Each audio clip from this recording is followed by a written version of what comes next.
مجھے جیل سے باہر نکالو، ملک چھوڑ کے جانے کے حوالے سے خبریں چل رہی ہیں. آپ کی جو وائف ہیں ان کے حوالے سے خبریں چل رہی ہیں کہ وہ کسی سے ملی ہیں، ڈیل کرنا چاہ رہے ہیں اور خان صاحب گھبرا گئے ہیں. کوئی اس طرح کی بات ہے.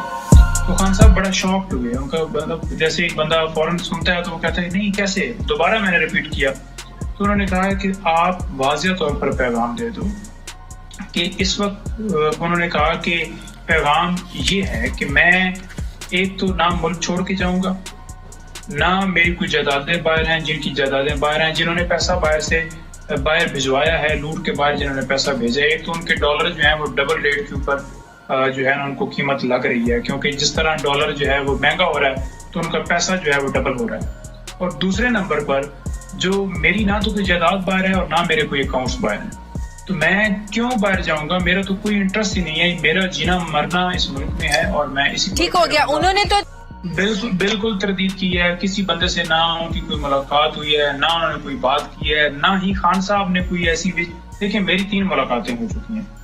تینوں ملاقاتوں میں خان صاحب نے ایک دفعہ بھی نہیں کہا کہ آپ میرے لیے کوئی بیٹر فیسلٹیز کے لیے درخواست دیں، مجھے یہ تکلیف ہے آپ بتائیں میڈیا کے اوپر کہ جناب مجھے یہ تکلیف ہو رہی ہے یا مجھے اس تکلیف سے نکالا جائے، یا میری ضمانت کب ہوگی، میں کب باہر جاؤں گا. یہ تینوں باتیں.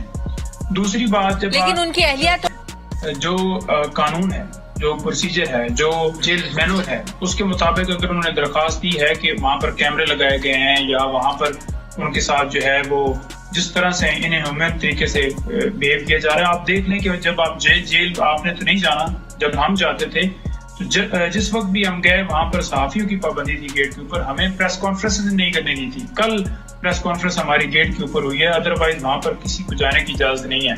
کوئی ورکر گزرے، کوئی بندہ گزرے، اسے گرفتار کر لینا ہے. تو یہ کس قانون کے تحت ہے کہ آپ ایک پارٹی کو بندہ سپورٹ کرتا ہے تو اس کو سپورٹ کرنا بھی ایک گناہ ہو گیا اور اس کے اوپر اتنا جرم ہو گیا کہ وہ کوئی ٹھیک ہے. آپ دیکھیں سیل جو ہے نا جی وہی ان کا سیل ہے. 4 سیل ہیں جن میں سے ایک سیل چھوٹا اس میں انہوں نے رکھا ہوا ہے، تھوڑا سا آگے کورٹ یارڈ ہے، بندہ تھوڑا سا واک کر سکتا ہے. انہوں نے واضح کہا کہ میں اس سیل کے اندر ایڈجسٹ ہو چکا ہوں. مجھے جیسے ایک بندے کی روٹین ہو جاتی ہے نا، اتنا مہینہ مجھے ہو گیا اور میری روٹین ہو گئی ہے اور میرا زیادہ اتنا ٹائم گزرتا ہے بکس پڑھنے میں کہ مجھے ٹائم کا پتہ ہی نہیں چلتا. ہم نے پوچھا کہ آپ نے ہسٹری کی جو آپ کتابیں پوچھ رہے تھے ہم نے آپ کو بھجوائی کیسی تھی، انہوں نے فوراً کہا کہ ہاں وہ بڑی زبردست. بندہ بہت خوش ہوتا ہے کہ میں کہتے ہیں کہ مجھے اتنا ٹائم ڈیپلی پڑھنے کا اس طرح سے ریلیکس ہو کے ملے ہی نہیں ہے کہ میں اس طرح تفصیلاً کوئی اور مجھے کام ہی نہ ہو، موبائل نہیں، کوئی چیز ایکسیس نہیں ہے تو میں پڑھے جا رہا ہوں. مطلب کھانا بھی تو سم ٹائمز جو ہے وہ آ کے کوک اوپر سے کہتے ہیں جناب کے سر کھانا یہ جو ہے وہ تیار ہے تو وہ کہتے ہیں ہاں 2 منٹ رک جاؤ. تو اس طرح کی پوزیشن ہے ان کی. کھانے کے معاملے میں بھی پہلے خبریں آ رہی تھی کہ وہ شکایت کرتے ہیں. دیکھیں پہلے دن سے ان کی کھانے کے حوالے سے کوئی شکایت نہیں تھی. ہمیشہ جو ہم نے درخواست دی، حالانکہ انہوں نے نہیں کہا کہ کوئی درخواست دیں، ہم نے درخواست ان کی گھر والوں کی طرف سے دی جو کہ انہوں نے کہا کہ خطرات لائق ہیں کہ کوئی اندر سلو پوائزننگ فوڈ کے اندر محفوظ کھانے کی بات کرتے تھے. یہ نہیں کہتے تھے کہ کھانا اچھا نہیں ہے، روٹی پرانی ہے یا کوئی اس طرح کی باتیں.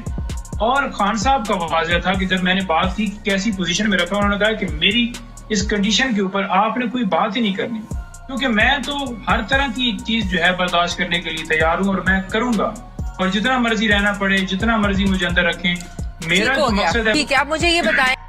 بالکل جی. انہوں نے کہا کہ میں نے جب کہا نا کہ میں نے سر 8 لاکھ لوگ جو ہیں وہ چلے گئے، انہوں نے کہا نہیں 12 لاکھ لوگ. اور دوسرے جب میں نے ان سے بات کی کہ یہ صورتحال، انہیں ایک چیز کا پتہ تھا کہ کس طرح بجلی، ڈالر اور ہر چیز جو ہے اس وقت مہنگی ہو چکی ہے. انہوں نے کہا اس کا واحد حل ہے الیکشن. اب انہوں نے کہا کہ یہ بھی دیکھیں وہ باہر بھی یہ بات کرتے تھے اور کل میں نے یہ بات باہر آ کے بھی کی. انہوں نے بولا کہ جو سپریم کورٹ ہے اگر اس کے فیصلوں کی تکمیل نہیں کی جائے گی، سپریم کورٹ کی عدالتوں کے فیصلے نہیں مانے جائیں گے تو باہر سے کیسے لوگ جو ہیں وہ پاکستان میں انویسٹ کریں گے اور ملک کے اندر معیشت جو ہے وہ بہتر ہوگی، یہ مہنگائی کنٹرول ہوگی. ہمیشہ ناظرین اکرام، اس وقت عمران خان کو ہرانے کے لیے پوری ریاستی مشینری زور لگا رہی ہے، لیکن اس مرد کلندر نے وقت کے یزیدوں کے سامنے جھکنے سے انکار کر دیا ہے. عمران خان کے بارے میں میڈیا پر بہت سی افواہیں گردش کر رہی ہیں کہ عمران خان کی طاقتوروں سے ڈیل ہو گئی ہے اور اس ڈیل کے نتیجے میں ان کو رہائی ملے گی اور پھر وہ پاکستان چھوڑ کر کسی اور ملک میں چلے جائیں گے۔ لیکن عمران خان کے وکیل نے ان ساری افواہوں کو پروپیگنڈا قرار دیا ہے اور کہا ہے کہ عمران خان نے کوئی ڈیل نہیں کی۔ عمران خان کا کہنا تھا کہ میں ان زمینی خداؤں کے سامنے نہیں جھکوں گا اور نہ ہی اپنی قوم کو ان کے سامنے جھکنے دوں گا۔ ناظرین کرام، اس مرد کلندر نے جیل میں ہوتے ہوئے بھی پوری ریاستی مشینری کو شکست دے دی ہے۔ آپ تمام احباب سے التماس ہے کہ اس مرد کلندر کے لیے دعا ضرور کیجیے گا کہ اللہ پاک اس کو جلد رہائی نصیب فرمائے۔